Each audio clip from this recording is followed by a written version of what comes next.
Hello friends, అన్న వచ్చేసి బాంబ్సోడా నుంచి అనమాట. అండ్ టాటూ వచ్చేసి పోర్ట్రేట్ టాటూ, ఫేస్ టాటూ చేయించుకుంటా అన్న వచ్చేసి వాళ్ళ అన్నది ఫేస్ టాటూ చేయించుకుంటూ. ఫస్ట్ మీరు జిరాక్స్ చూడండి, దాని తర్వాత మన వర్క్ ఎలా ఉందో చూపిస్తాను. చూస్తున్నారు కదా, ఇదే టాటూ. అండ్ మీరేం చూడండి అంటే దీనిలాగుందా, దీనికంటే బాగుందా, అది మీరు కామెంట్లో చెప్పాలి. రండి, క్లోజ్ రండి.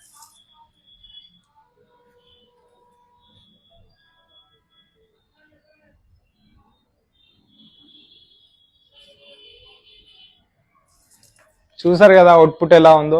మీకు ఖచ్చితంగా నచ్చిందని అనుకుంటున్నాను. మీకు కావాలి టాటూస్ కావాలంటే మన దగ్గర రండి. మన అడ్రస్ సికింద్రాబాద్ లో ఉందన్నమాట. చాలా మంది పోర్ట్రేట్ టాటూస్ వచ్చి చేయించుకుంటున్నారు. నాకు ఈ మధ్యన కొంచెం టైం దొరకట్లేదు, దానివల్ల వీడియోస్ పోస్ట్ చేయట్లేదు. ఫోటో టాటూస్ కి మళ్ళీ వీడియోస్ పోస్ట్ చేస్తాను. ఈ టాటూ నుంచే స్టార్ట్ చేస్తాను, మళ్ళీ పోస్ట్ చేస్తాను. ఓకేనా, మీరందరూ నన్ను ఫాలో అవ్వండి, మీ సపోర్ట్ నాకు ఇవ్వండి. ఓకేనా, థ్యాంక్ యూ సో మచ్.